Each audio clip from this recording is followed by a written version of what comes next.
Buenas tardes a todos y todas. Bienvenidos a este primer encuentro en el que vamos a hablar sobre los líderes sociales, sobre lo que está ocurriendo en los distintos territorios con ellos. Vamos a dar una espera de 5 minutos para que se vayan acomodando, para que vayan llegando más personas. Muchas gracias por estar conectados, por invitar a otros y otras a que se conecten a esta primera sesión. Y entonces esperemos 5 minuticos. Muchas gracias.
Bienvenidos y bienvenidas a todas las personas que ya se están sumando, que se están conectando a este Facebook Live en el que vamos a hablar sobre líderes sociales, sobre lo que está pasando actualmente en esta condición de aislamiento preventivo obligatorio, qué está sucediendo con los líderes sociales que siguen siendo asesinados en los distintos territorios. Y vamos a tener en este Facebook Live a 3 invitados, a Lorena Guerra, Rubí Castaño y Fernando Sarmiento.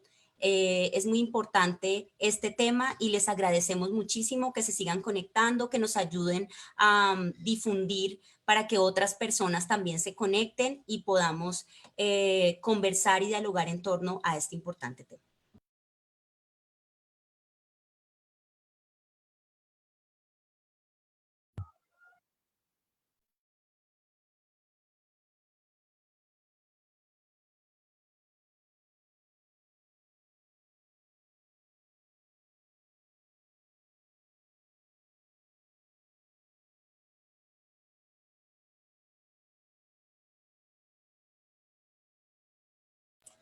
Les vamos dando la bienvenida a Angélica Lucelena Sánchez, gracias por estar presente, Carmen Castillo Rocha, muchísimas gracias por conectarse, por querer conversar con nosotros sobre la situación actual que viven los líderes sociales y poder saber qué hacemos, cómo movilizarnos.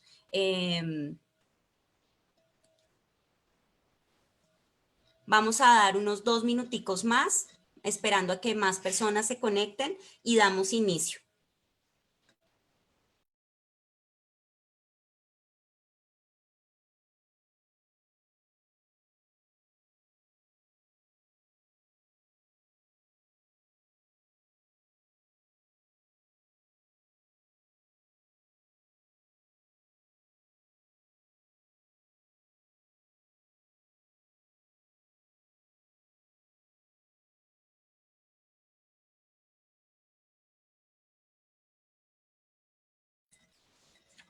Perfecto, vamos a dar inicio a este primer evento que está siendo convocado por el Centro de Investigación y Formación CIF y por la Universidad de la Tierra y la Memoria. La Universidad de la Tierra y la Memoria es un proyecto colectivo de colectivos que caminan hacia un mundo en el que quepan otros mundos. Colectivos que defienden la vida y optan por las relaciones de cuidado, de reciprocidad y de complementariedad.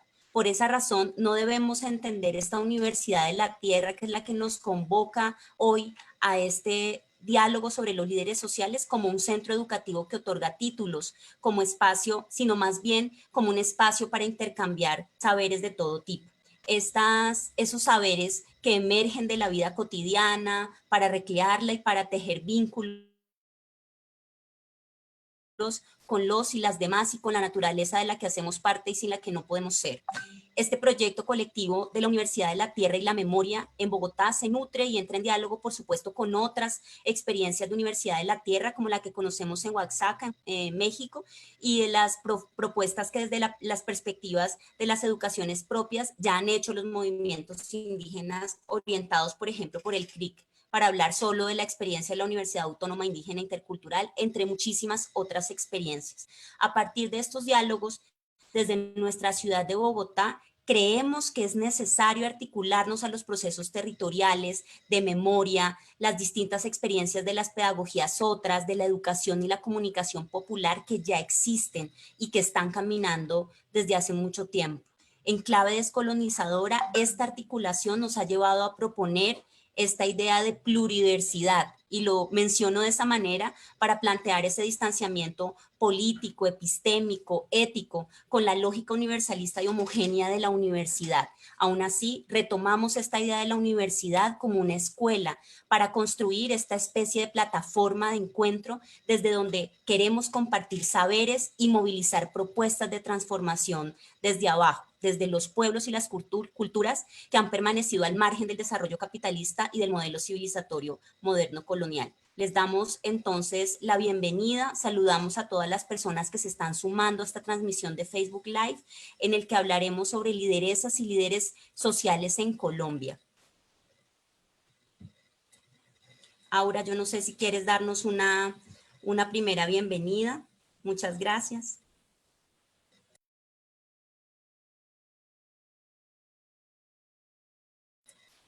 El micrófono. Gracias. Muy buenas tardes para todas y para todos. Yo soy Aura Isabel Mora, miembro del Centro de Investigaciones y Formación CIF y miembro de la Universidad de la Tierra y la Memoria Orlando Falsborda. También pues, soy docente de la Universidad Minuto de Dios. Este evento, hablemos sobre las lideresas y los líderes sociales en Colombia, Voces en Silencio, es un evento que busca que reflexionemos acerca de nuestra responsabilidad y el apoyo con los líderes en este momento en el país. Infortunadamente, empezamos con una triste noticia, una noticia que se da en estos 2 últimos días, y es el asesinato de 2 indígenas sabios, médicos tradicionales que fueron asesinados en su casa. Se trata de Pedro Ángel María Troches y de Marianelli Cuetia Dagua, 2 personas mayores, 2 abuelos. ¿Qué implica que 2 abuelos, que 2 sabios sean asesinados en nuestro país? Por un lado, implica una pérdida de estos saberes de las medicinas tradicionales que debieron ser transmitidos de generación en generación. Ser médico indígena indica toda una vida de formación y de aprendizaje.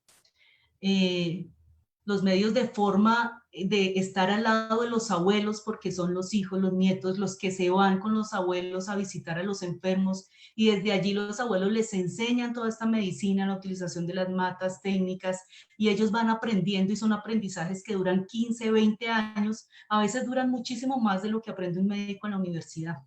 Los dos son muy importantes. Pero por otro lado hay una pregunta, y es, ¿qué pasa para que en un país, qué pasa que para nuestra sociedad sean asesinados 2 médicos tradicionales, 2 abuelos, 2 sabios? Además de una gran pérdida para sus familias, es una gran pérdida para el país, para nuestra construcción social y para nuestra memoria. Les quiero contar antes de empezar que desde que se firmaron los acuerdos de paz van 960 líderes asesinados.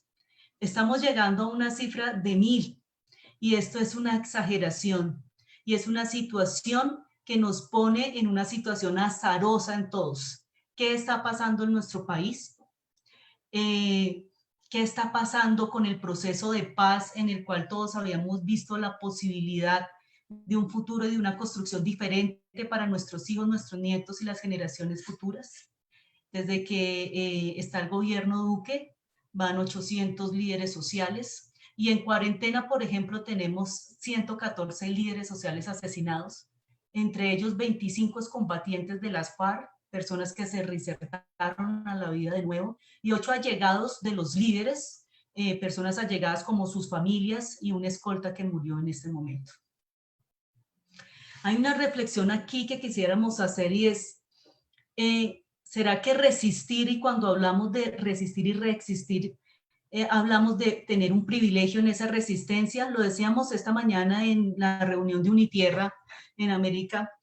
¿Qué significa resistir en privilegios? De alguna manera es un privilegio poder hablar de este tema de resistir, de decirle a la sociedad y al Estado que tiene una responsabilidad con los líderes sociales cuando no tenemos un arma al frente. Hay un exterminio, y es esta cifra enorme de llegar a 1000 asesinatos de líderes, un exterminio de los pueblos indígenas y un exterminio de las personas que cuidan el territorio.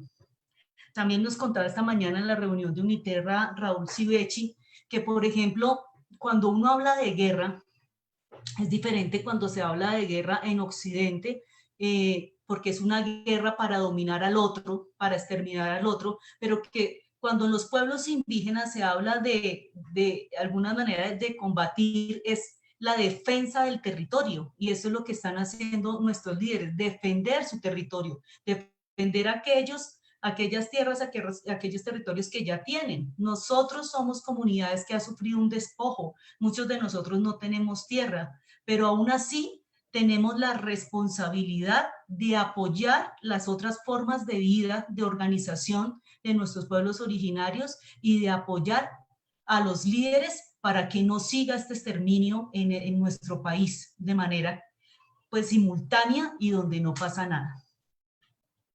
Quiero, antes de perfilar y de presentarle a nuestros invitados, que escuchemos y veamos un video.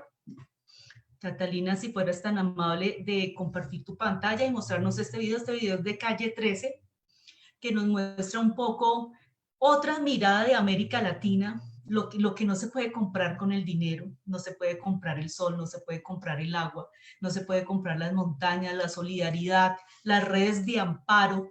No se puede comprar un sinnúmero de cosas que necesitamos y que son vitales para la vida. Mientras Catalina hace compartir la pantalla, que ya la compartió, veamos el video y luego les presentaré a nuestros invitados. Muy buenos días a todos los amables oyentes en esta mañana de su radio Inti Raymi. Allí ya chocalillacho walayacho meraya kasekichis. Kaya kos kolakta pika yata tagawalakta kuna piu yari marni kuna waikuna panaikuna. Kuna ka ayin take waira kuna chayemuka kay Puerto Rico nación manta pacha. Paikuna sutik mi calle 13 y las patas vemos taquita pomanchis. Chaitake sutik mi Latinoamérica. Uyari kusunchis. Cancún.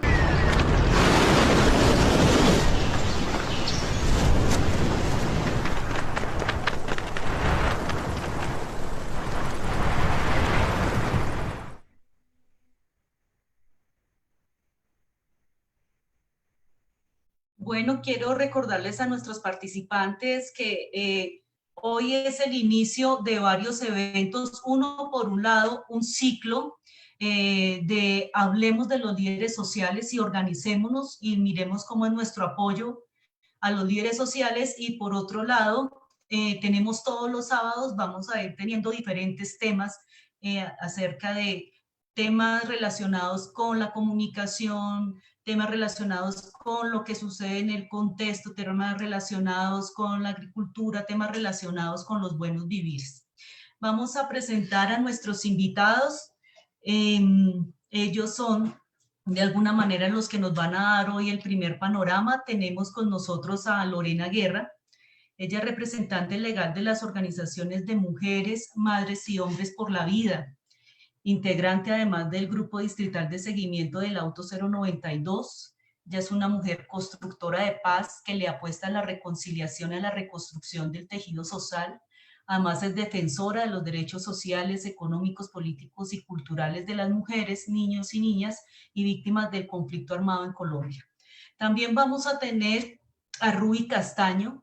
Ella es defensora de los derechos humanos del Comité Permanente por la Defensa de los Derechos, CPDH, y es lideresa de las mujeres y organizaciones campesinas, la fundadora de la Asociación de Campesinos, Trabajadores Rurales y Defensores del Medio Ambiente del META, Azotkandambe, del cual su objetivo primordial es organizar a la mayoría de los campesinos sin tierra que viven en el área y crear una asociación que trabaja por el reconocimiento y la separación de las comunidades vulnerables de las zonas rurales que son víctimas del conflicto armado, otorgándoles acceso a la tierra para ellos, para vivir, para hacer sus buenos vivires.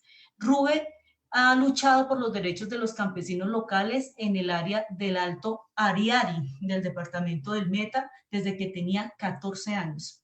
Por eso ha sobrevivido al menos a 2 intentos de asesinato, siendo secuestrada por los paramilitares y desplazadas a Bogotá, donde ahora viven con protección armada. Ella continúa ayudando a los campesinos sin tierra y a las comunidades desplazadas a pesar de las constantes amenazas de muerte por parte de los paramilitares. Ruby es una luchadora permanente por los derechos humanos y la mejora de las condiciones de vida y de los territorios campesinos. Tenemos también con nosotros a Fernando Sarmiento Santander. Él es investigador en ciencias sociales y políticas, ha trabajado con la movilización social e iniciativas por la paz, en procesos de diálogo y negociación en Colombia. Él es el director de la red de ProDePaz, en cual coordina iniciativas, procesos de formación en incidencia, sostenibilidad y protección de líderes que realiza con los programas de desarrollo y paz territorial mediante la democracia y el respeto a la vida.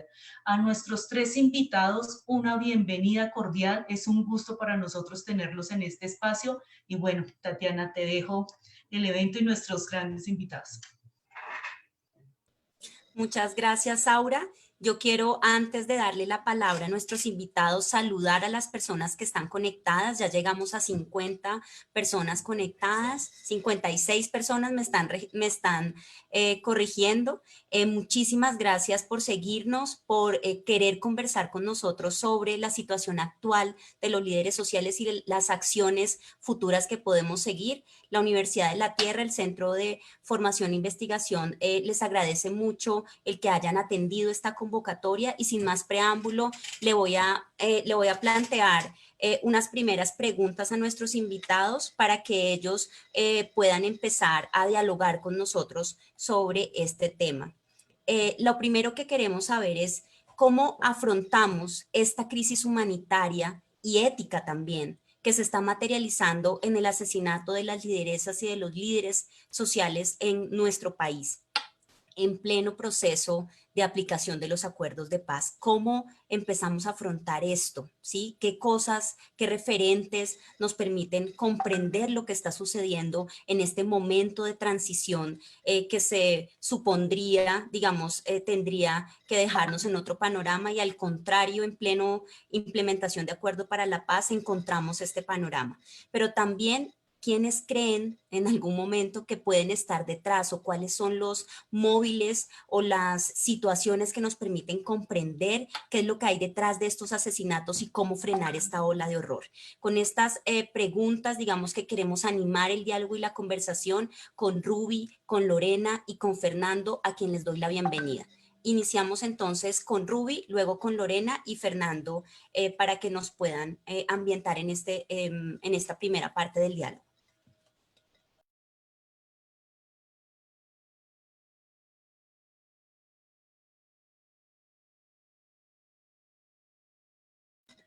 Ruby, el micrófono.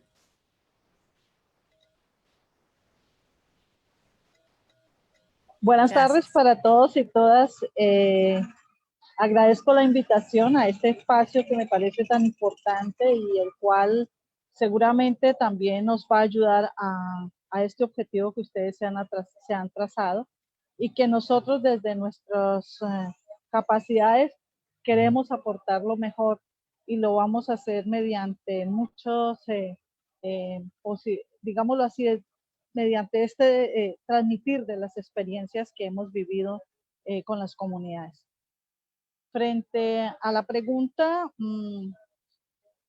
de cómo enfrentar esta crisis humanitaria, hay bastante preocupación por parte de las organizaciones, puesto que es una situación bastante difícil en medio de esta restricción, cuarentena que hay, que no nos permite circular a nivel del territorio ni contactarnos con las comunidades para continuar con esos procesos de fortalecimiento a las organizaciones, pero también del empoderamiento de los derechos y en el ejercicio de del derecho a construir y a trabajar en defensa de nuestros derechos, valga la redundancia.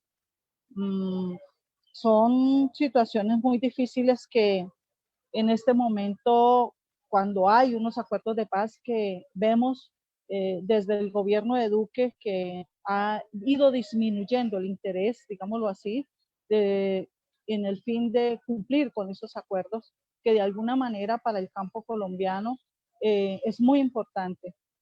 No hay unas políticas que se apliquen realmente para el acceso a los derechos de la tenencia de la tierra.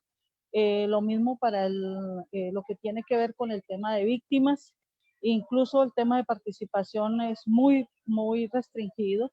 Y lo que tiene que ver con el punto 4, el tema cocalero, la sustitución de cultivos, y lo mismo que también dentro de los otros más es el cumplimiento a los excombatientes que se encuentran concentrados y que no se ve de alguna manera políticas que materialicen las garantías para que ellos no vuelvan a la guerra. Hay también muchas preocupaciones en el campo colombiano con respecto al poco interés de parte del gobierno de Duque por materializar todas las promesas que ha hecho últimamente frente al fortalecimiento de la producción, de la siembra y producción agropecuaria. No hay tal créditos ni préstamos, no hay una política que fortalezca y ayude al campesino y mucho menos al campesino que tiene el pequeño productor. No sabemos exactamente cuál es la intención de este gobierno y eso de alguna forma también nos deja esa situación de incertidumbre. Del qué hacer, estamos en ese proceso y creo que lo que tenemos que hacer es establecer estrategias de unidad de acción que permita demostrar al gobierno colombiano de que no estamos en silencio ni nos estamos sometiendo a las políticas, sino que debe cumplir con los acuerdos y con las políticas que hay existentes hasta ahora.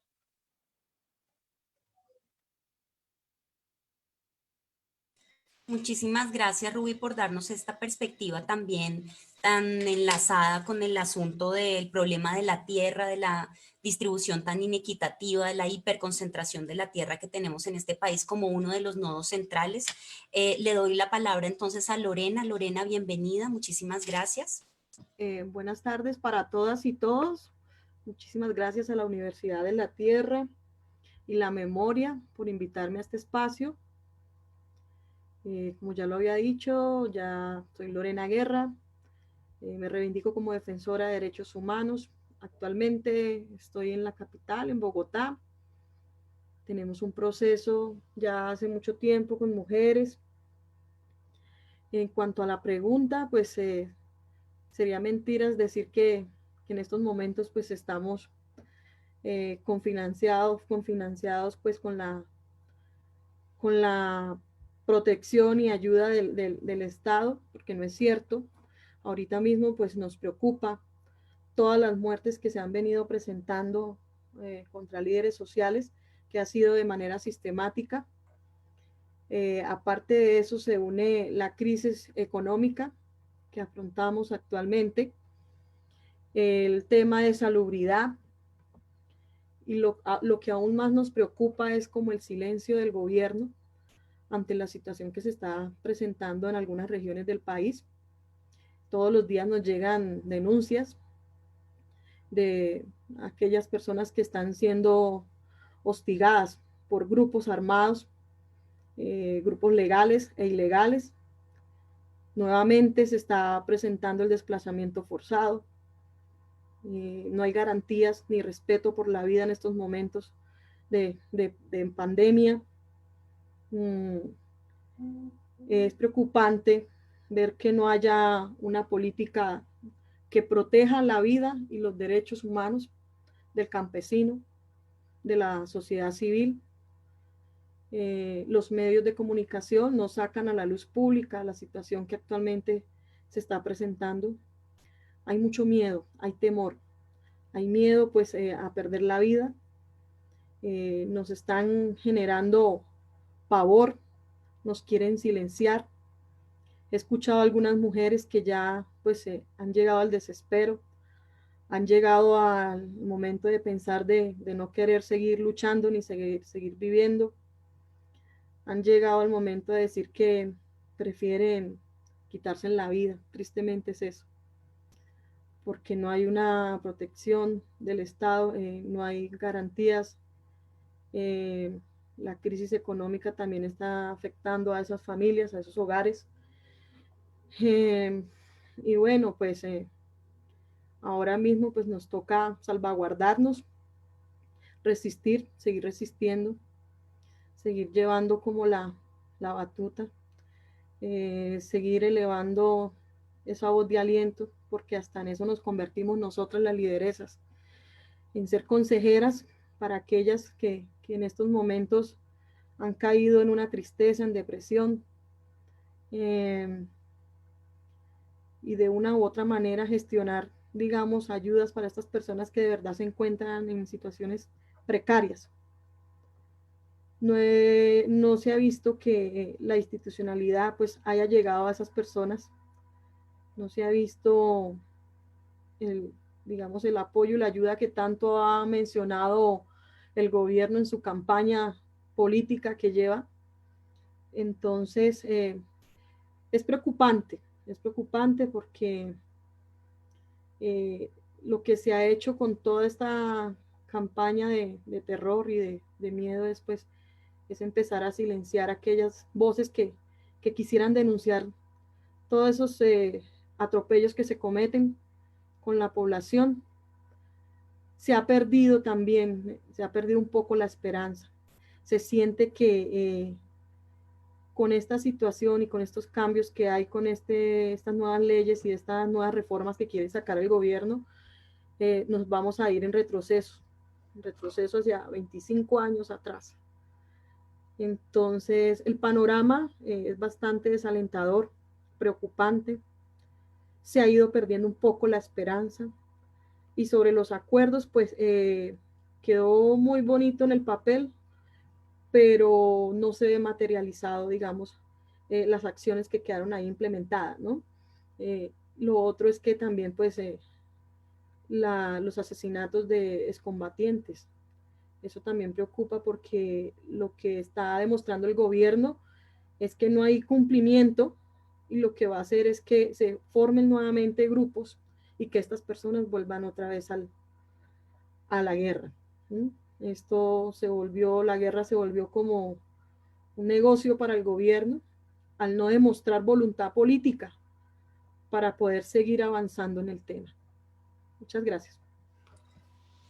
Muchas gracias a ti, Lorena, por compartirnos pues cómo se está viendo también desde la ciudad de Bogotá, desde las asociaciones y movimientos en defensa de la vida, este tema justamente porque en medio de la emergencia de salud mundial por cuenta de la pandemia, la realidad de la guerra en Colombia, en las regiones y en la ciudad, en las ciudades, ha seguido su curso y ha cobrado la vida de varios líderes sociales quienes han muerto en total indefensión y en muchos casos bajo prácticas de crueldad.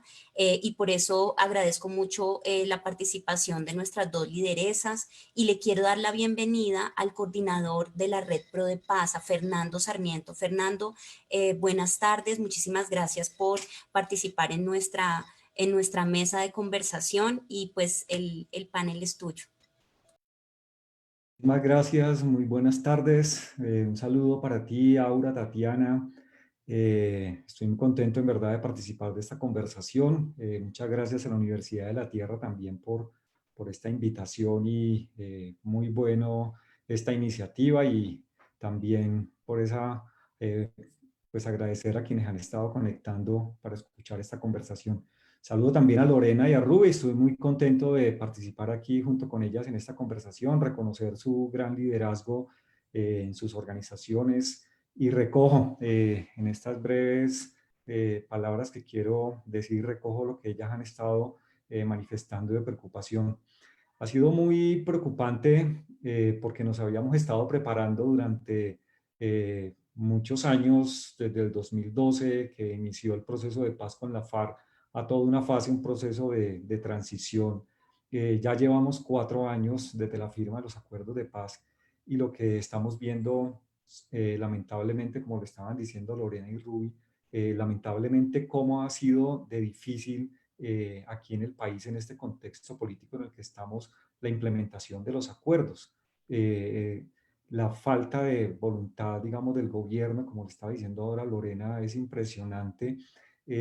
Parecería que este tema de la paz fuera tercer, cuarto, un asunto de quinto tema de la agenda, o sea, no es de ninguna manera el tema prioritario, eso lo estamos viendo y mucho menos en esta situación de aislamiento, de pandemia, donde pues el interés del gobierno pues obviamente es salvar su gestión y estos temas de la paz y el tema que aquí nos ocupa del asesinato de líderes y lideresas sociales, pues obviamente no está entre las prioridades de la agenda.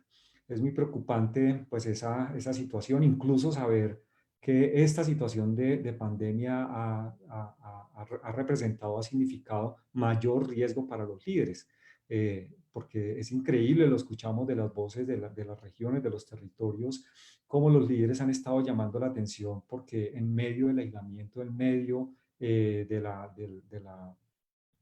la cuarentena, de quedarse en casa, eso los ha puesto en mucho más riesgo.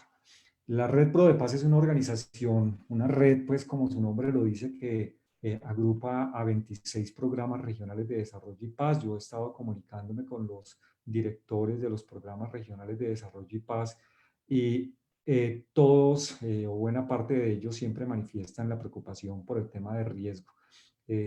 Algunos líderes que trabajan en el marco de los programas de desarrollo y paz han sido también asesinados. Este año llevamos una cuenta de 3 líderes nuestros que han estado trabajando en sus territorios que han sido asesinados. Ahora los voy a mostrar. Entonces lo que quiero es expresar un sentimiento de preocupación pues en medio de este contexto. Era de alguna manera, digamos, si uno lo mira desde la perspectiva internacional en procesos de transición en otros países de la guerra a la paz, es más o menos recurrente el hecho que después de procesos de paz la violencia se incremente. Entonces, de alguna manera era previsible, de alguna manera estábamos advirtiendo sobre la situación, de tomar las medidas, pero en verdad el recrudecimiento ha sido tan fuerte aquí en el país que es completamente lamentable.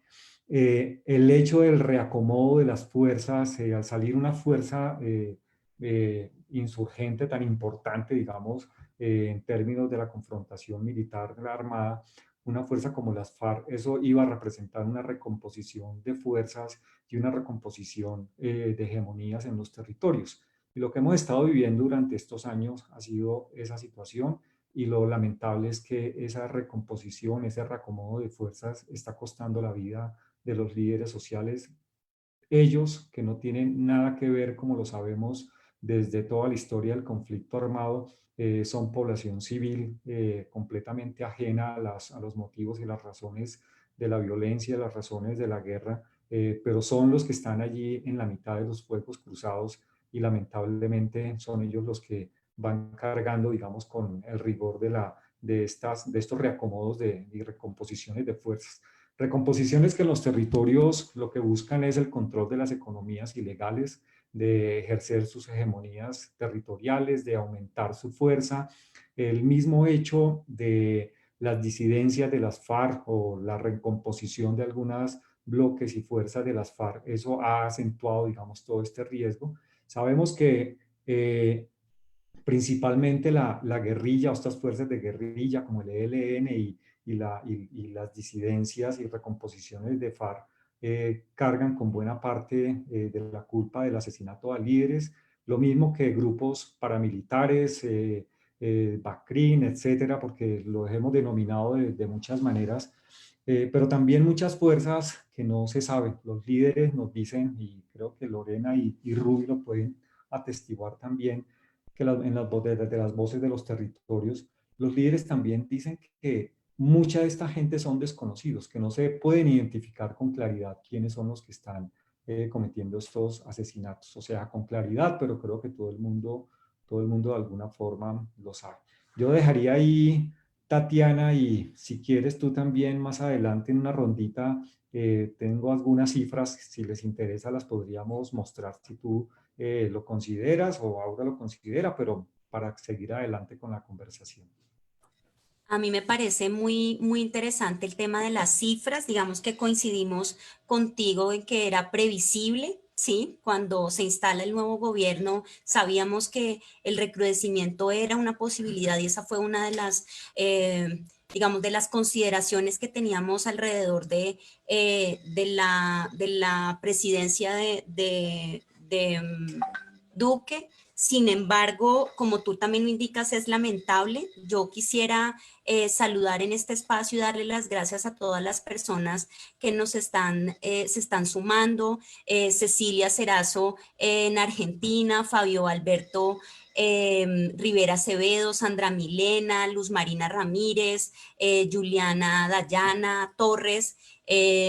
Muchísimas gracias por seguirnos, muchas gracias también a las personas que desde Bolivia, desde Argentina, desde Ecuador se nos están sumando a esta conversación. El tema de las cifras, Fernando, a mí me parece y al equipo, digamos que le parece muy importante porque también nos ayuda a dimensionar del horror al cual nos estamos enfrentando.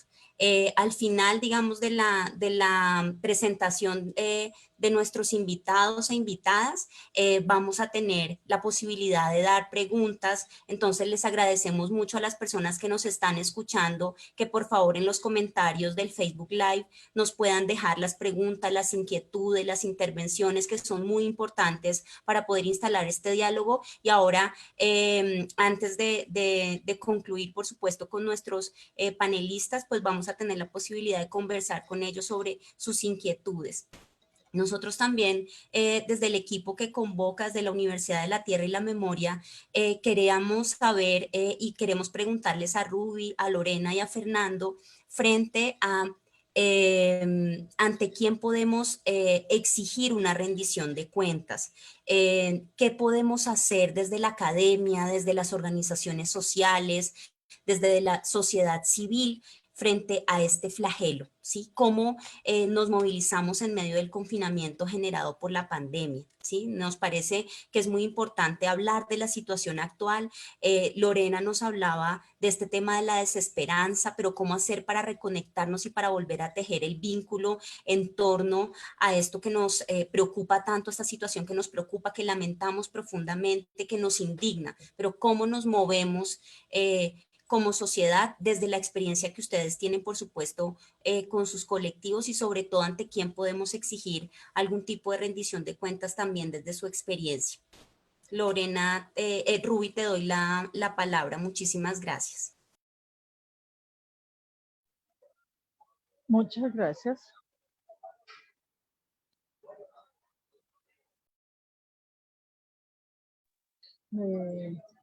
Hola. Te escuchamos bien, Ruby, tranquila. Ok, ok. Pues para nosotros, ¿qué podríamos hacer? ¿Cuáles serían las políticas de Estado que pensaría se podrían tomar para hacer que realmente se dé una rendición, se rindan cuentas sobre lo que está pasando? O finalmente, ¿por qué razón el gobierno colombiano no está cumpliendo con los acuerdos y con la política que se ha elaborado tanto para víctimas como para el cumplimiento del desarrollo mismo de la paz? Creo que hay que pedir que el Estado, que el gobierno colombiano, en este caso Duque, responda por lo que está pasando en los territorios, que nos diga, nos plantee o nos dé un informe sobre cuáles son las políticas de inversión social que hay para el campo. Podríamos hablar también que por qué razón o quiénes son los que están asesinando a los líderes y defensores de derechos humanos, por qué razón no hay una respuesta frente a ello. O sea, ¿qué está sucediendo allí en los territorios? ¿Por qué razón aquí en Colombia se están dando situaciones bastante difíciles que en vez de ayudar al campo colombiano y a las ciudades, al área rural y urbana, tanto a los vulnerables como a las víctimas y al mismo proceso de paz, se estén destinando recursos o desviando recursos para otros propósitos en fin de ayudar o fortalecer o evitar que los bancos quiebren o que Avianca por lo menos se declare en quiebra? Y otras cosas en vez de destinar recursos para ello. Pensaría también que sería muy bueno que la Fiscalía General de la Nación nos dijera cuál ha sido la investigación que ha hecho frente a cada uno de los asesinatos que han cometido en contra de los líderes y los defensores de derechos humanos. Si ellos han identificado realmente quiénes están detrás, por qué están asesinando a las personas que se oponen a la explotación minera, al daño ambiental, a la extracción petrolera, etcétera, a las acciones sin consultas con las comunidades indígenas y afrocolombianas, incluso con los mismos campesinos. ¿Quiénes están detrás de esta masacre tan horrible, este segundo genocidio que se está cometiendo en Colombia? Porque yo soy sobreviviente de la Unión Patriótica, del primer genocidio que se cometió en Colombia, bueno, el primer genocidio reconocido, porque hay muchos más genocidios. Que también la Defensoría y la Procuraduría exijan los entes de control que estos responsables de que estas situaciones no se sigan presentando en los territorios rindan cuentas. Y creo que la sociedad colombiana debe ser consciente y en este caso la academia también involucrarse en el ejercicio de hacer que las nuevas generaciones y los jóvenes de hoy escuchen y conozcan estas realidades tan difíciles que estamos viviendo los colombianos. De que aquí no se mata a un líder porque su mujer lo celaba, ni a una mujer la asesinaron porque su esposo tenía un novio, etcétera, sino porque era líder, sino porque defendía su territorio, porque estaba en contra de la minería que estaba dañando el medio ambiente, o porque defendía sus derechos por el hecho de ser mujer, o porque estaba en contra de las políticas que dañan y afectan a las comunidades. Yo creo que el hecho de pensar diferente no puede ser que haga que le coloquen una lápida a un defensor o a un líder de un territorio solamente porque exprese o está en desacuerdo por las políticas que se están aplicando. Que el gobierno nacional revise las políticas que se están implementando en los territorios y por qué razón hay esa resistencia de parte de las comunidades, tanto campesinas, indígenas como afro, a las políticas que está implementando el gobierno. La militarización no es la respuesta. La represión de la fuerza pública tampoco es la respuesta y no pueden seguir asesinando campesinos que esperan que se haga inversión social en los territorios, que se sustituyan los cultivos de coca por alimentos, por pan coger, que están esperando que construyan los puentes, que mejoren las vías, que las escuelas y los colegios funcionen, que hayan profesores, que hayan centros de salud, que los campesinos indígenas y afros puedan salir a un lugar donde los atiendan en salud, una salud de verdad que el Estado les garantice no solamente la atención en salud, sino también los tratamientos para enfermedades terminales, que no se fumiguen los territorios, que no se afecten, que nos digan por qué razón están por encima de los acuerdos, por encima de las mismas políticas que ya existen, violentando y aplicando políticas que no son las que se han acordado o que no son las que las comunidades esperan en respuesta del gobierno nacional. En ese mismo también contexto,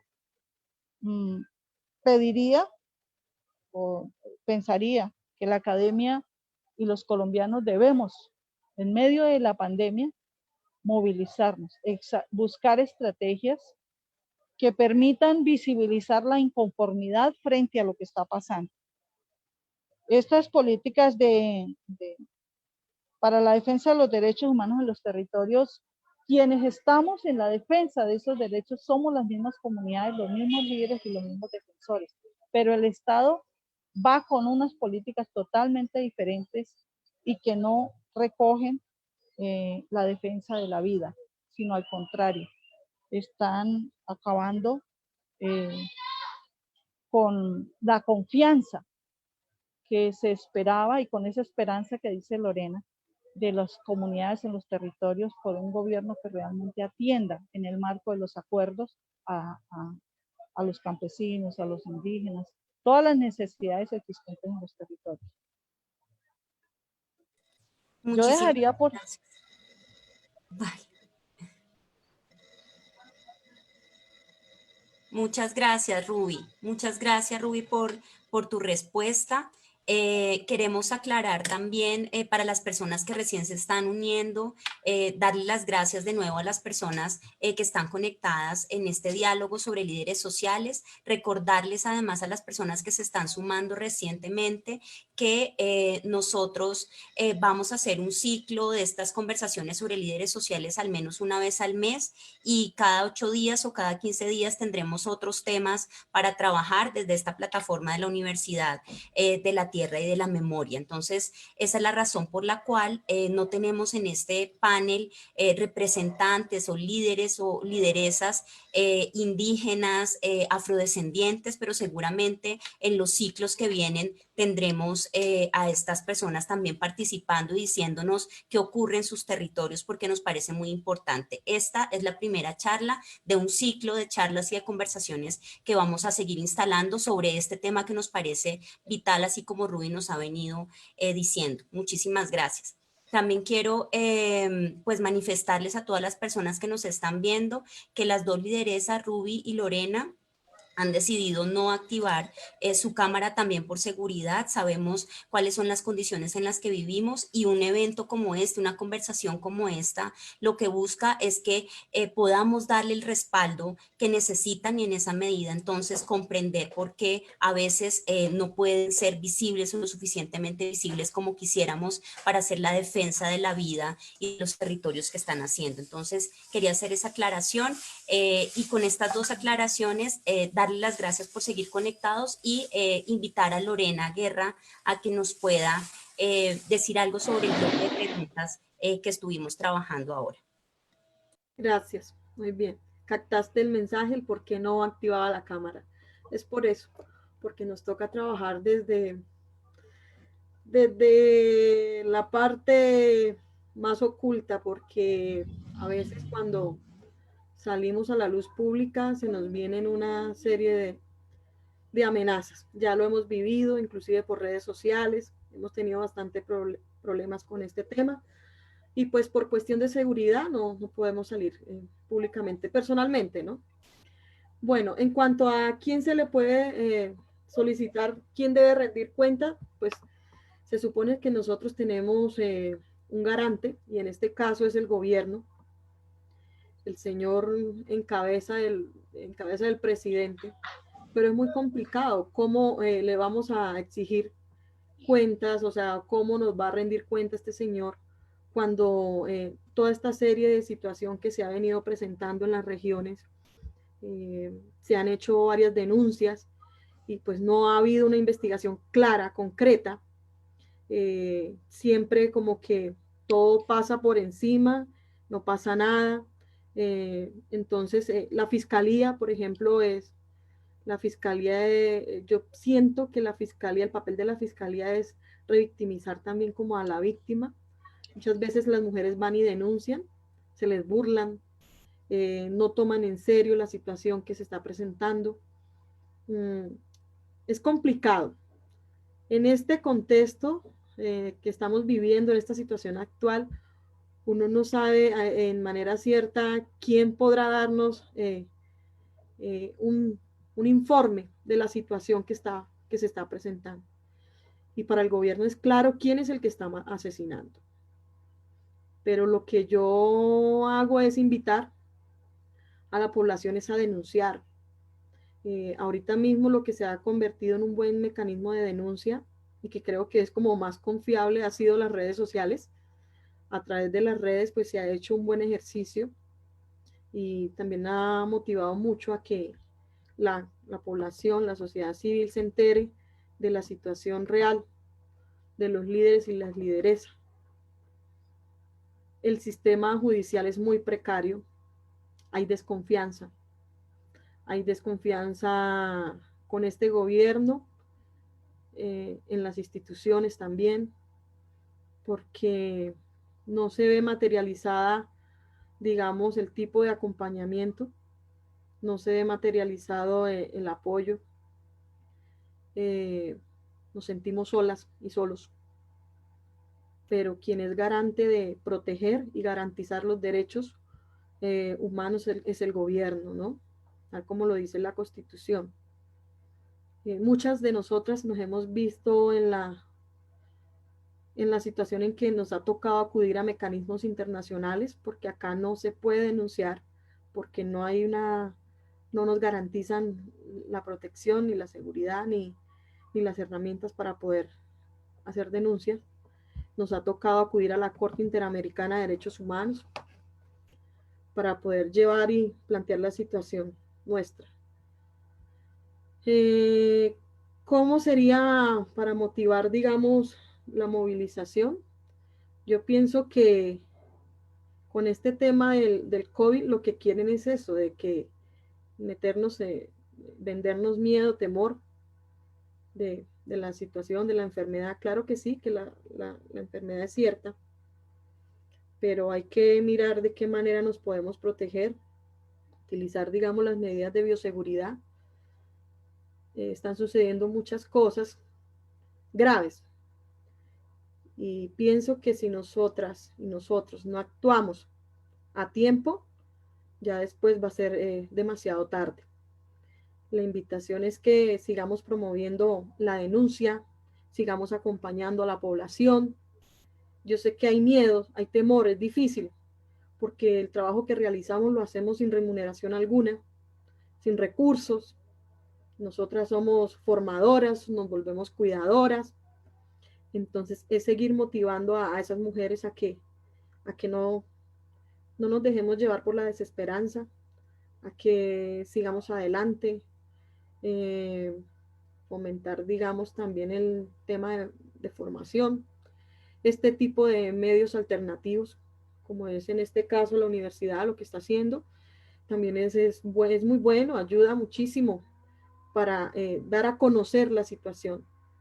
Los medios de comunicación alternativos, eso se ha convertido también en una herramienta práctica para que podamos estar enteradas, para que podamos llevar la voz de protesta frente a toda la problemática que se está presentando.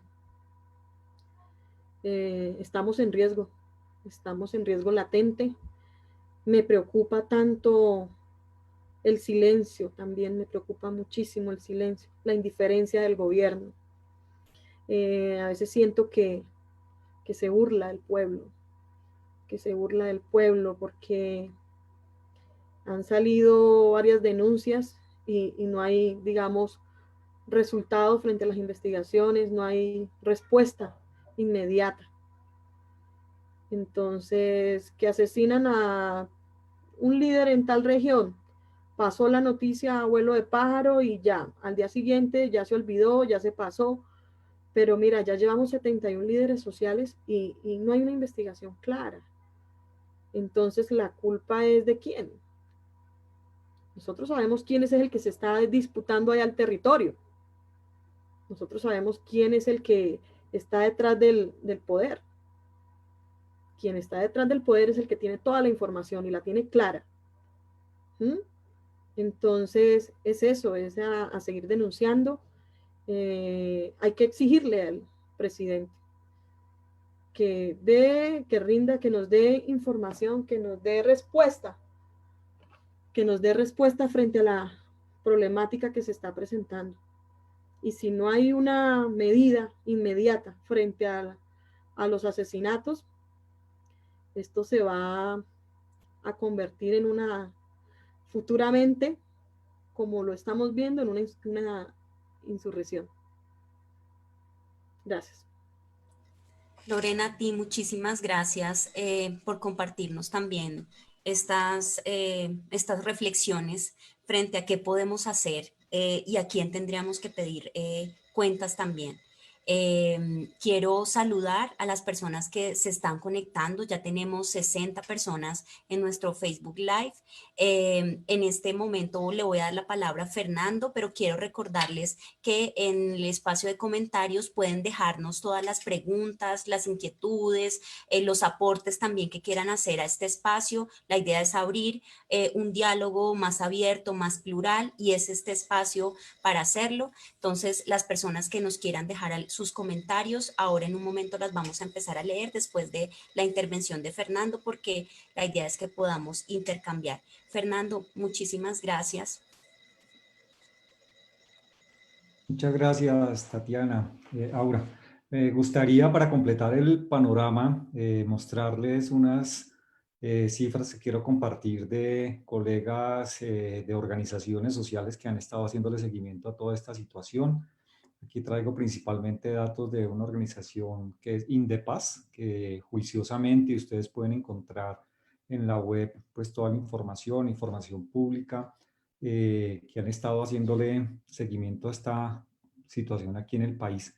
Entonces, además que es una manera también de mostrar lo que otros están haciendo. Creo que una de las formas de movilización importante de la academia y de estos centros de investigación es justamente hacer el registro, llevar la memoria, mostrar quiénes son las personas, quiénes son los que están en dónde, etcétera. Digamos, ahí hay una serie de categorías. Entonces me va a permitir compartirles estas cifras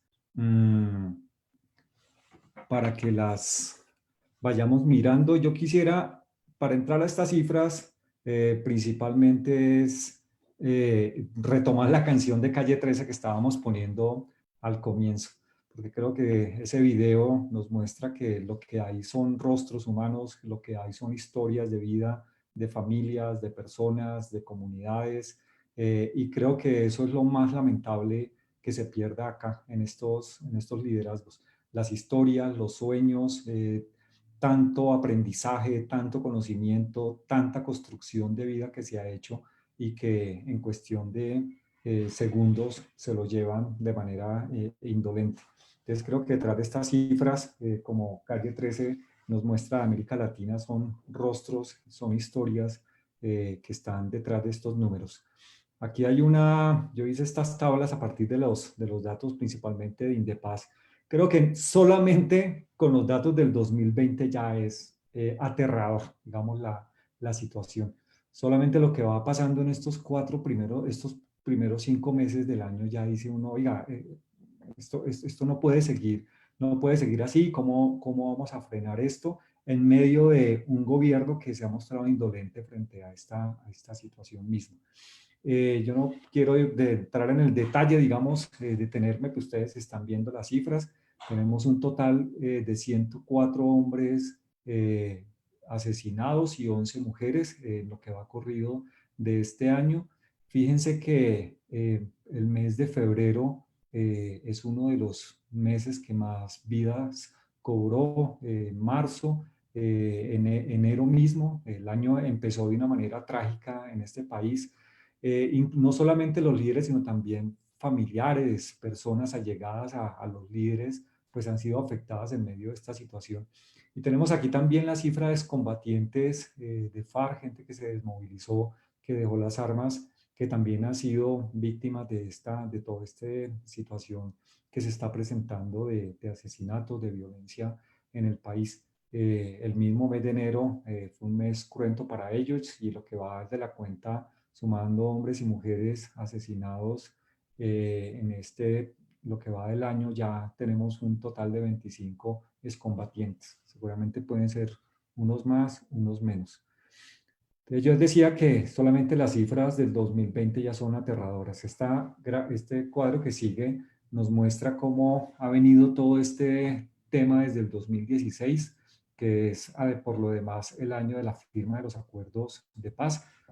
Seguramente algunos de los que ya están conectados acá en este conversatorio conocen estas cifras, conocen la situación, pero que también valga para las personas de fuera del país que se han conectado, para que tengan más o menos este panorama de la situación.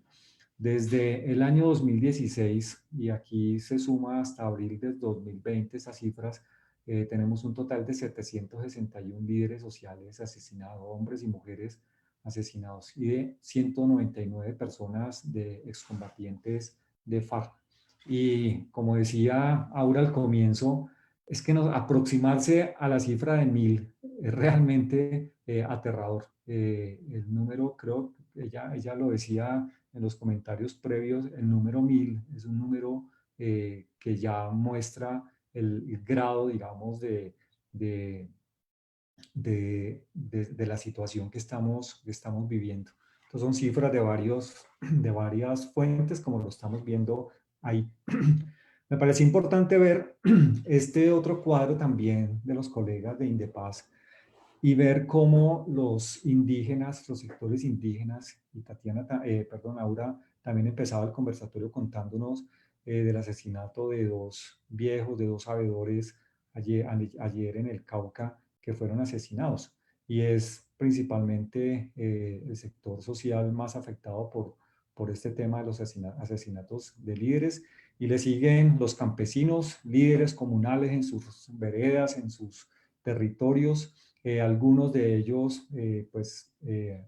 defendiendo su región, defendiendo su tierra, etcétera, reclamando la tierra también, que han sido pues afectados por esta situación. Son los dos principales grandes sectores que están ahí. Obviamente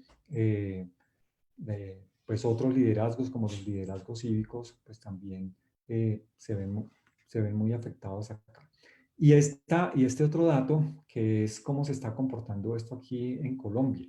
Y vemos que el departamento del Cauca, que es un departamento donde el tema de la violencia durante todos estos años de la confrontación y de la guerra aquí en Colombia, pues ha sido uno de los departamentos más afectados.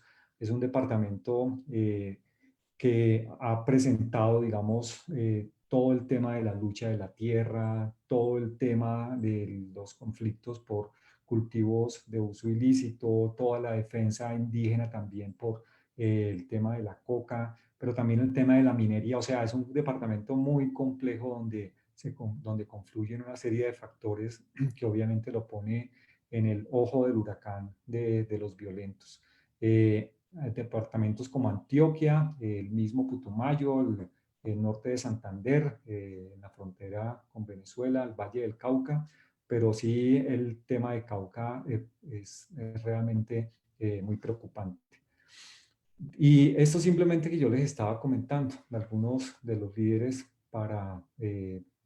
que han sido asesinados este año, líderes nuestros de la misma red Pro de Paz, líderes que trabajan con nuestras organizaciones, que están en los territorios donde nosotros hacemos presencia y que han sido líderes muy cercanos pues a todos los procesos que estamos apoyando y que estamos acompañando.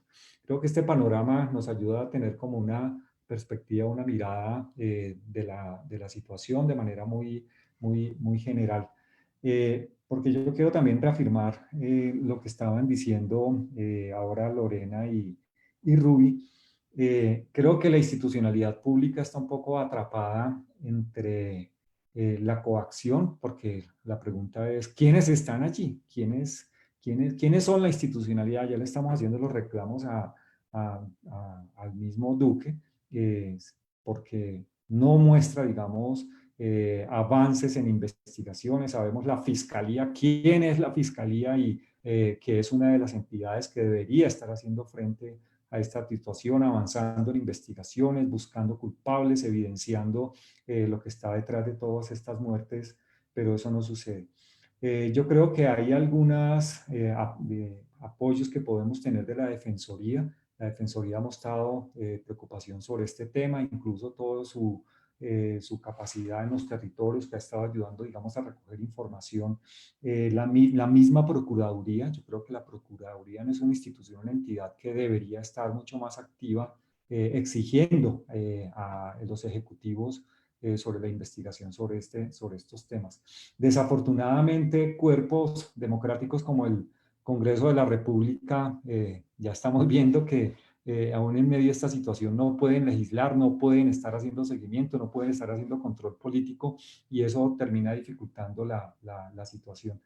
Y quería decir que la institucionalidad pública, no solamente en el nivel nacional de quienes están ahí sentados y que tanto interés pueden tener o no de avanzar en las investigaciones que se necesitan en medio de la situación, sino también a nivel regional, porque también la pregunta es a nivel regional, la institucionalidad pública a nivel regional, quiénes están ocupando quiénes son, digamos, los que están en la institucionalidad pública. Y los que de pronto podría decir uno, bueno, tendrían algún interés o podrían estar, digamos, en la perspectiva de apoyar, también viven una situación de cohibición en medio de la situación, porque ellos también están recibiendo las amenazas. Entonces, esa institucionalidad pública en el nivel regional, en los territorios, están atrapados, digamos, en esa doble llave. O bien porque hay cooptación, digamos, de esa institucionalidad, o bien porque hay cohibición a los funcionarios para que precisamente no se pueda avanzar. Desde la perspectiva nuestra, yo he escuchado también voces de gente de la red de una especie de incapacidad para la acción en medio de la situación. Lo que hemos tenido que hacer, estábamos preparándonos, como había tratado de decir antes, para toda una fase de transición hacia la paz, pero hemos tenido que reforzar los mecanismos de protección y autoprotección de líderes y de organizaciones, casi viviendo, digamos, en las mismas condiciones durante el periodo de la confrontación o durante el periodo de la guerra. No hemos, digamos, dado pasos atrás en esos mecanismos, sino que nos ha tocado sostener y mantener esos mecanismos de protección y autoprotección, que es la única manera que estamos pudiendo, digamos, actuar para proteger a nuestros líderes y obviamente denunciar, evidenciar, mostrar qué es lo que está pasando ahí. Y en eso me uno yo al llamado de movilización que hacen Ruby y Lorena, y creo que tenemos que seguir denunciando, tenemos que seguir mostrando lo que está pasando, el trabajo que están haciendo las organizaciones como Indepaz, el CINEP, que en estos días sacó un informe de Noche y Niebla sobre el tema de violencia política en Colombia. Ese es el tipo de cosas que hay que seguir haciendo en este país. bien sea para dejar el registro y la memoria, pero también para evidenciar la situación y seguirnos movilizando, digamos, en esa perspectiva de la denuncia frente a lo que está sucediendo aquí en el país respecto a los líderes sociales. Muchísimas gracias, Fernando, por lo que nos muestras, por las cifras también que nos permiten, como lo decía hace un momento, dimensionar el terror, el horror que estamos viviendo, el exterminio sistemático de los líderes sociales. Digamos que poder nombrar algunas de estas personas que han sido asesinadas me parece que es un acto de memoria, de responsabilidad, que es necesario y que políticamente nos ayuda también a intervenir como sociedad, diciendo que lamentamos, que estamos completamente indignados con esta situación. Y digamos que quisiera solo recordar algunos de los nombres de las personas que este año han sido asesinadas en Antioquia: Ángel Ovidio Quintero, Amado Torres, William Ramiro Montoya, líderes de apartado de distintas regiones de Antioquia. En el sur de Bolívar, Carlota Isabel Salinas, que estaba en San Pablo trabajando por la defensa femenina popular en Colombia. En Boyacá tenemos también al líder social Arciniegas, que también es asesinado, Libardo Arciniegas, que es asesinado en el Cocuy, en Boyacá. En el Cauca, los nombres: Alexis Vergara, Nelson, Enrique Meneses, Virginia Silva, Luis Mario Tálaga, Jorge Macana, Albeiro Silva, Luis Hugo Silva Mosquera, Javier Girón. Todas esas cifras están representadas en vidas que se perdieron, en familias que han quedado con esas pérdidas, en las sociedades y en la posibilidad de tejer comunalidad que estos líderes estaban articulando. En el Chocó también tenemos a Anuar Rojas y Samara. En Córdoba, Luis Darío Rodríguez. Aquí en Bogotá, Luis Eladio Mecha, del Cabildo Indígena. Entonces, creo que es muy importante también que empecemos a hacer estos ejercicios de reconocimiento y de nombramiento para que podamos entender no solo a través de las cifras la dimensión de la situación que estamos viviendo, sino también de las vidas humanas que estamos sacrificando un poco en función de estas dinámicas ante el olvido del Estado. Yo quiero darle paso a las participaciones de las personas que nos están viendo, que están conectados en este momento, que se han mantenido, digamos, a través de nuestra señal en Facebook Live. Yo tengo la intervención de Luisa Fernanda Romero, Juan Manuel Galindo, con preguntas, Dayana Torres, Cecilia Cerazo desde Argentina. Muchísimas gracias por plantearnos estas preguntas. Voy a dar paso a dos de las primeras preguntas que tenemos para que luego Ruby, Lorena y Fernando nos puedan dar algunas luces sobre esas preguntas y continuaremos con las intervenciones que ustedes nos vayan poniendo en los comentarios de este Facebook Live. Tenemos entonces una pregunta de Luisa Fernanda: ¿qué se ha presupuestado que pase en este tema con el ingreso de tropas estadounidenses en el suelo colombiano? Si saben algo del tema, por favor, les pedimos a nuestros invitados que nos puedan responder. Juan Manuel nos dice, por ejemplo, si no hay interés político por parte del Estado para la implementación de los acuerdos ni para la protección a los líderes, ¿cómo mantener el interés de la opinión pública y de la ciudadanía del común sobre la necesidad de proteger las vidas de la población y principalmente la de nuestros líderes sociales? Y una tercera, la de Dayana Torres: ¿qué estrategias se pueden emplear para no desviar la mirada de lo que pasa con los líderes frente a las otras situaciones que actualmente se presentan? Entonces yo creo que con esas tres preguntas, Ruby, Lorena y Fernando, pues abrimos también la participación de las personas que están conectadas a esta hora todavía en nuestra transmisión y los dejo a ustedes. Muchas gracias.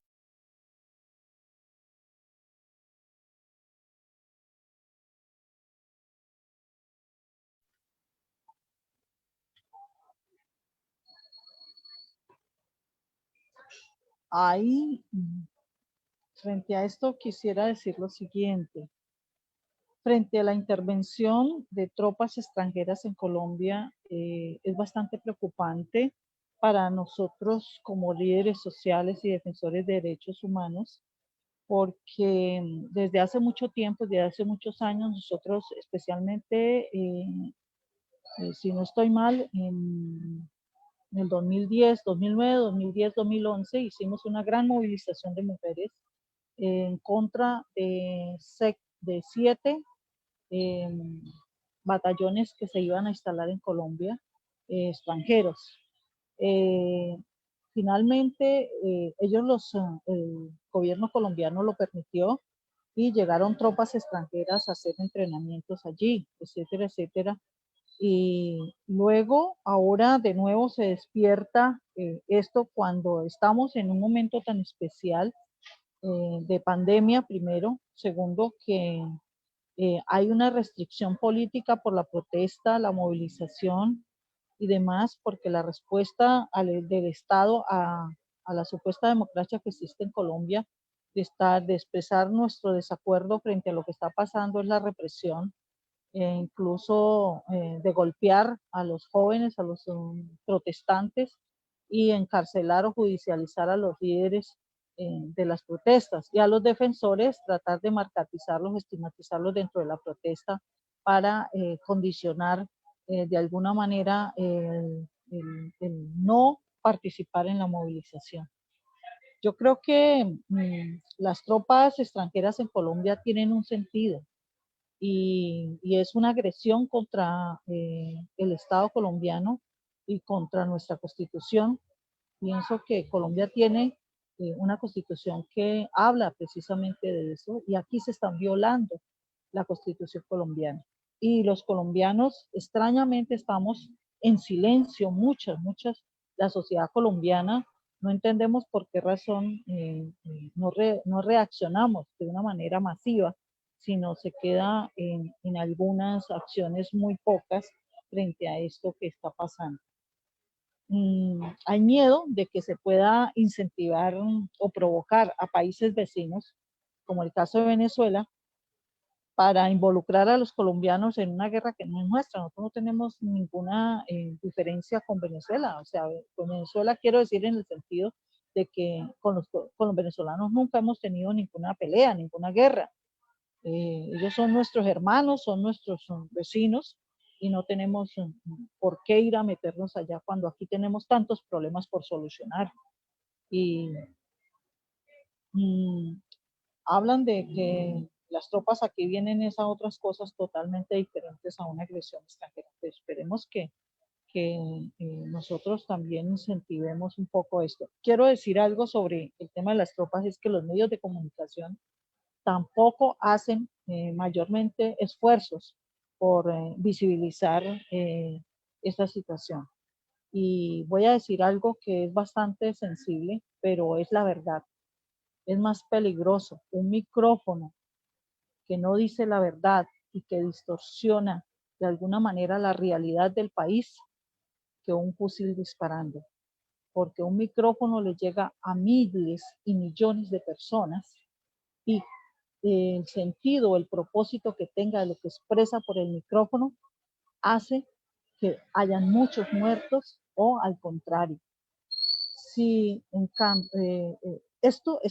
esta situación, si los medios, si la sociedad civil no se involucran, no nos involucramos en ello, seguramente también aquí van a haber otras cosas más allá de incluso un golpe de Estado o un gobierno militar en Colombia. No sabemos qué puede suceder para continuar con sus políticas que van de fondo. Aquí hay unas tareas grandísimas frente a cómo proteger los líderes y nuestros defensores. El Estado colombiano tiene unas políticas y una obligación, una responsabilidad de protegernos. Tenemos medidas cautelares tanto de la Comisión Interamericana como de el mismo Estado colombiano, el mismo gobierno colombiano, a raíz de unos estudios que ha hecho para hacer o realizar los estudios de seguridad. Y no lo aplica, lo condiciona a las decisiones de unos individuos que direccionan estos programas o políticas.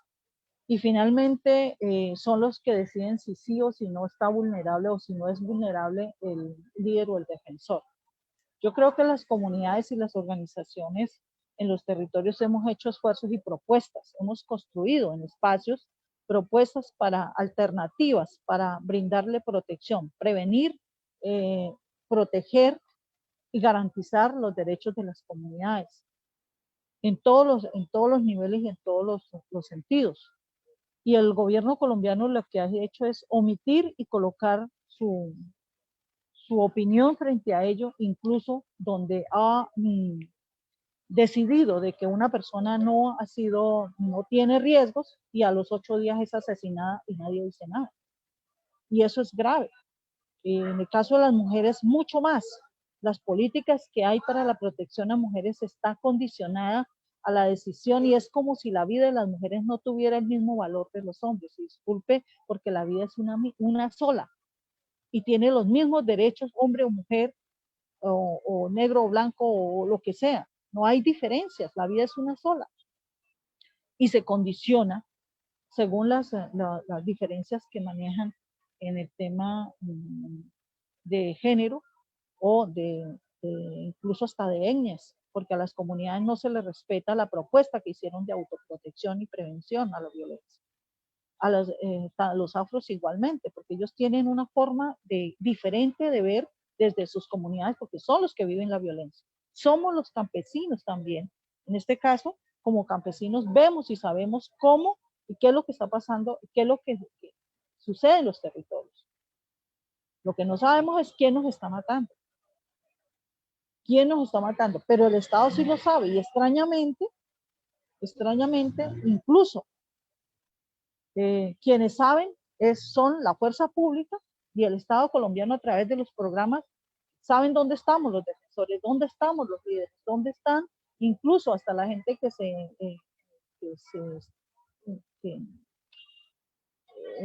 de las FARC combatientes. Y extrañamente aparecen muertos y no pasa nada. O sea, allí yo creo que nosotros tenemos que tratar de utilizar esos medios como el micrófono o como la academia o como el sistema que se pueda para diría yo, para decir qué es lo que a nosotros nos está pasando en los territorios y por qué están matando a nuestros líderes y nuestros defensores. Allí en los territorios no hay nada más que riquezas naturales, intereses de sacar, de apropiarse de la tierra para colocar sus monocultivos a grandes dimensiones o ganadería extensiva.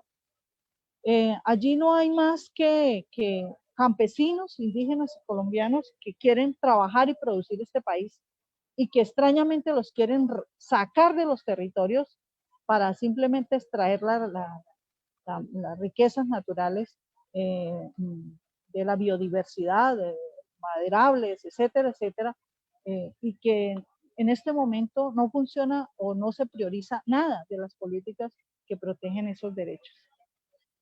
No recuerdo la última pregunta, pero creo que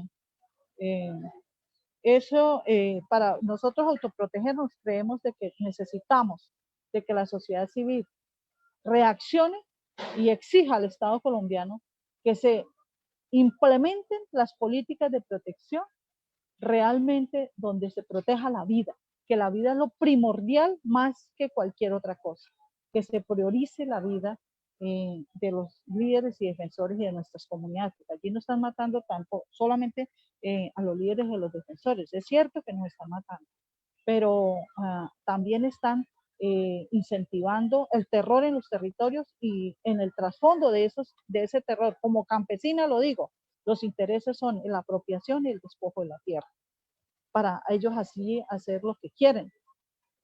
Incluso hasta el agua se la quieren llevar, la quieren apropiar. Los parques hoy en día, muchos parques están siendo resguardados por las mismas comunidades porque el Estado colombiano no lo protege, al contrario, está aceptando la explotación minera en los territorios, en esos sitios tan sensibles que pueden ser dañados y que nos va a perjudicar o va a afectar la vida a nivel de la sociedad. Eso no es solamente a los campesinos, eso si el Estado, si la tierra no tiene agua, pues no produce, si no hay agua, pues no hay vida. Y si no hay territorio, pues no hay campesinos, no hay personas produciendo alimentos. Gracias. Muchísimas gracias, Ruby. La pregunta en realidad tiene que ver con lo que nos has dicho, que es esta idea de qué podemos hacer, qué estrategias podemos implementar para no desviar la mirada de lo que pasa con los líderes. Y esa fue la respuesta que tú nos diste. Yo quisiera también incluir una última pequeña, porque ya vamos cerrando, digamos que este intercambio con nuestros invitados por el tiempo, no sin antes agradecer a las personas que se han sumado a esta transmisión y que nos han seguido de cerca: Joana Castillo, Jorge Enrique Acevedo, Oscar Useche, muchas gracias por estar acá, Ligia Fani, Naranjo, Laura Vargas, muchas gracias por mantenerse conectados y atentos a esta transmisión. Quiero darle la palabra a Lorena, incluyendo esta idea de cómo hacemos una alianza amplia sobre la defensa de los derechos humanos, cómo nos podemos sumar. Es la preocupación de muchas de las personas que están conectadas a esta hora. Gracias, Lorena. Bueno, la pregunta es la inicial, ¿no? Sobre las tropas. Bueno, Ruby lo dijo, eso tiene un sentido y el único sentido es incendiar el país. El gobierno lo que quiere es comercializar la guerra y a la vez también suena retador. Lo que está haciendo es retándonos, como vendiéndonos nuevamente esa política de seguridad, una política de seguridad falsa, que lo que vienen es a terminar con el pueblo. Ya hubo una experiencia, hubieron experiencias anteriores donde entraron las tropas a nuestro país y lo que se presentó fue una serie de violaciones contra las mujeres, violencia, asesinatos. Y pues tengo varios interrogantes frente al tema. O sea, en un momento coyuntural de preocupación frente al tema de salud, ¿qué sentido tiene estas tropas acá en el país? No tiene ningún sentido. Aquí lo que él quiere es incendiar el país, porque son los que están atacando a los pueblos, a nuestros pueblos, a los indígenas. ¿Y cómo podemos protegerlos, proteger a los líderes sociales? Ahí la invitación es a que nos rodeemos bien, que rodearnos de la misma comunidad, rodearnos con la academia, con las organizaciones sociales, seguir promoviendo la denuncia, utilizar este tipo de medios alternativos para estar en constante comunicación con la comunidad, para que estos medios también sirvan como mecanismo de protección y de denuncia, para que podamos denunciar.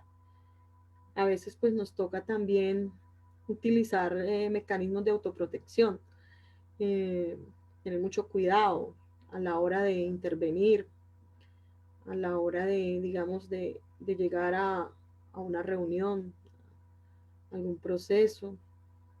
O sea, en las regiones es más complicado, ¿no?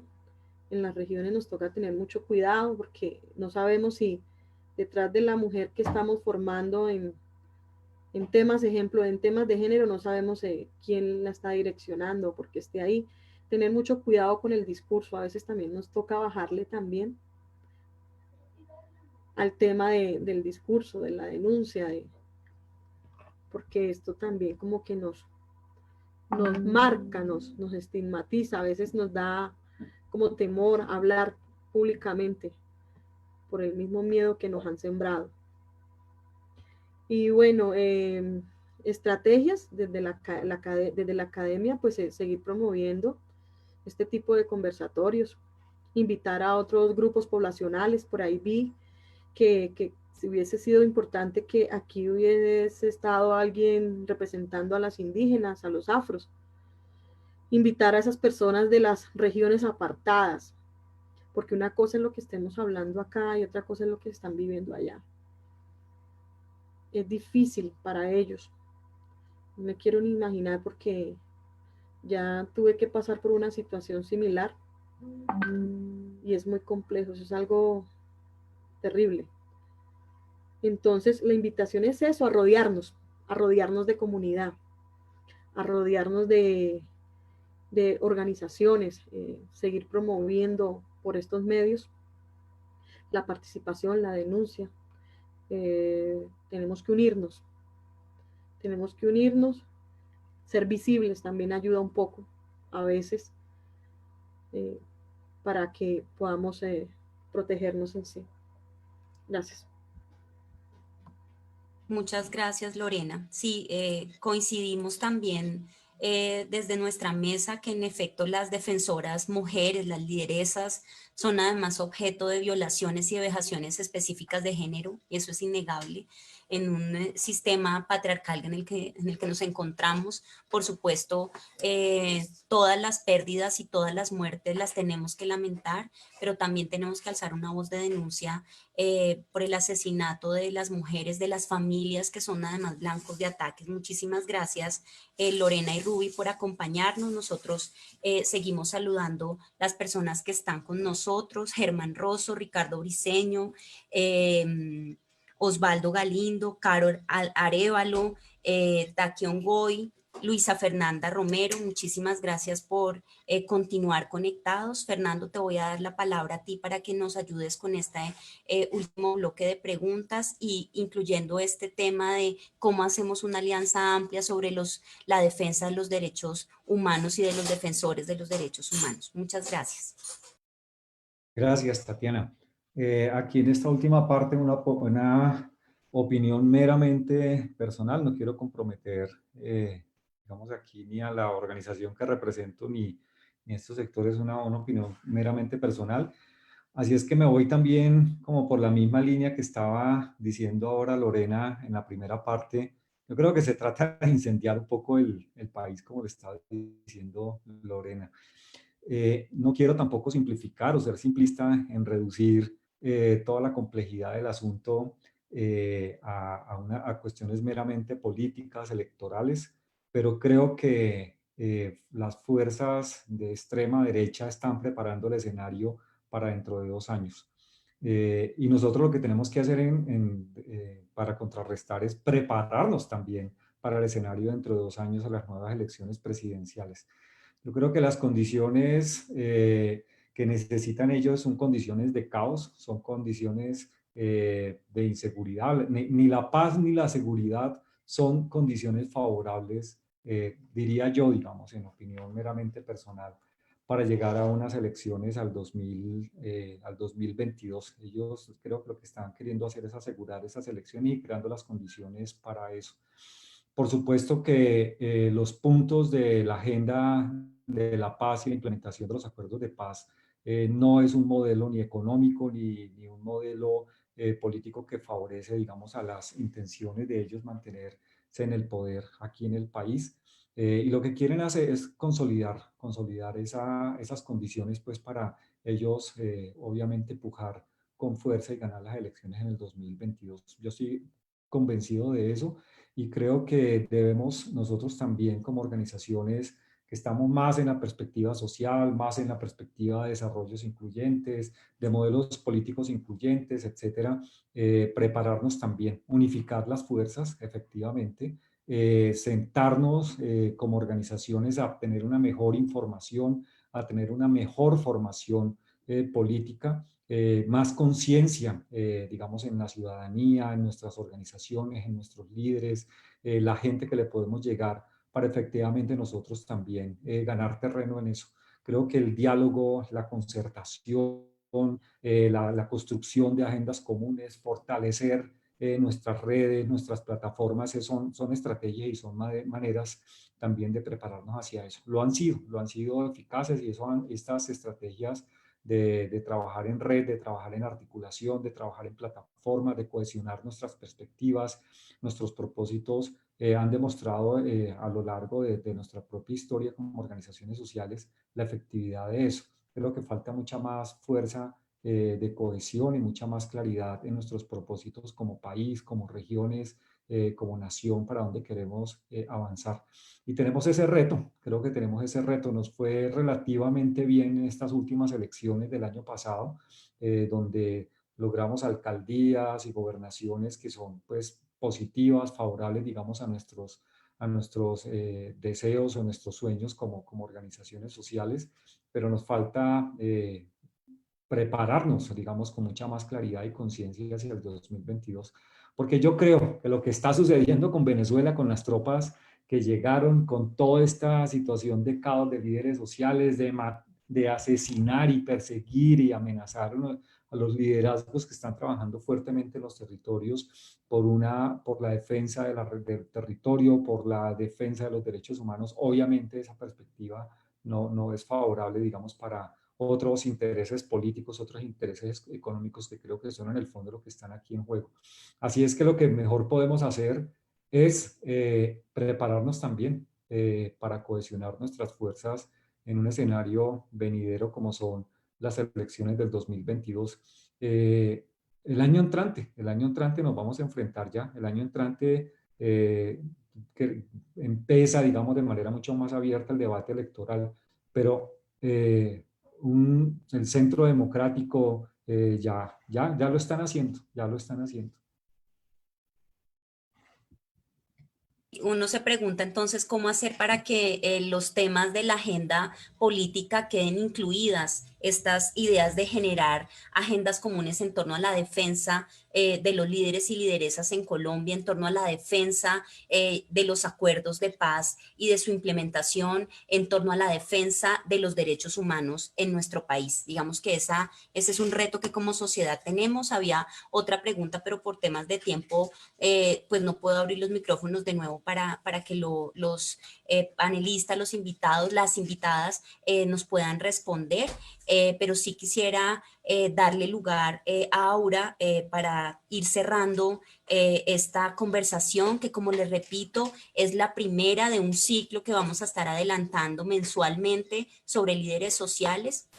Y la Universidad de la Tierra y la Memoria, digamos que también tiene planeado cada 8 días o cada 15 días hacer unas entregas, otras de otros temas que Aura al comienzo nos comentó, como afrocolombianidad, como este tema de la comunicación y los contrapoderes, como este tema de los feminismos, el papel que tiene la movilización social en la actualidad, los bienes comunes y los proyectos extractivos. Entonces, digamos que tenemos una agenda amplia a partir de la cual queremos construir discusiones y queremos que cada vez se sumen más personas.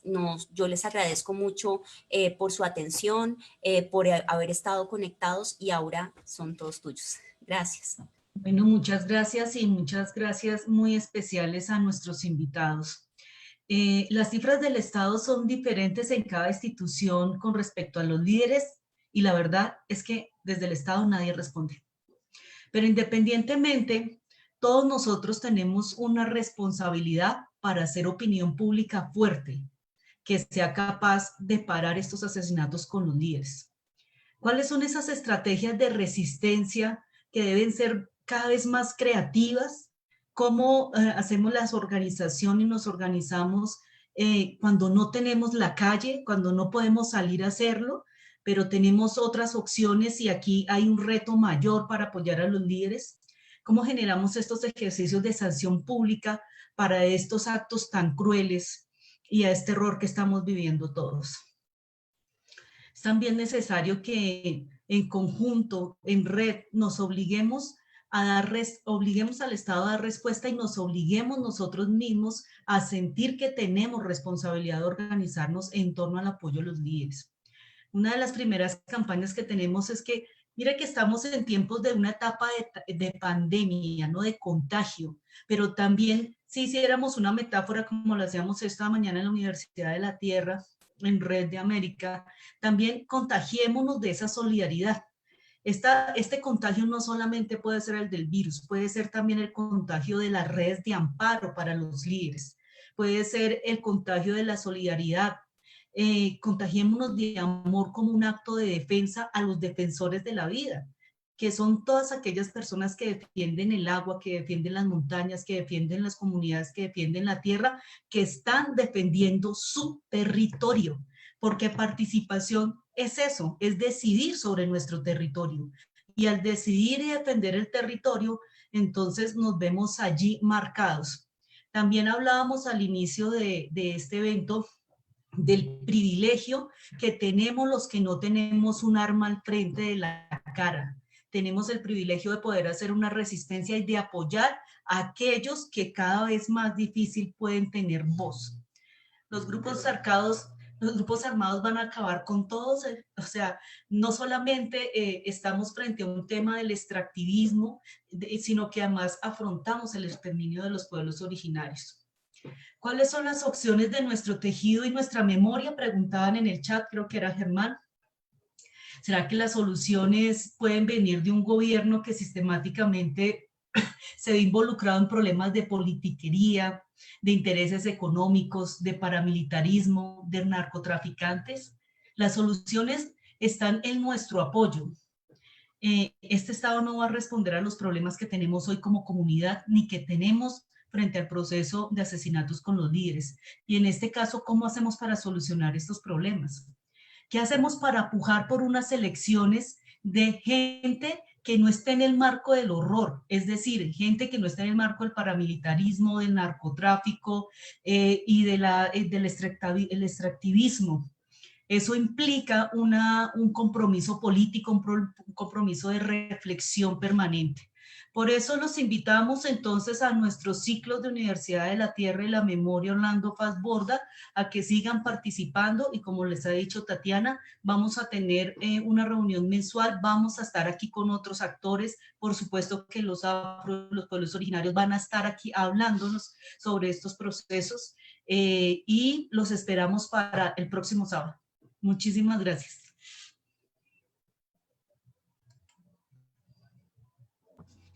Gracias, Aura, por la invitación. Estaré muy pendiente de los temas, interesante y pues motivador para llevarlo a la práctica. Muchas gracias también por la invitación y éxitos en esta bonita iniciativa. Muchas gracias.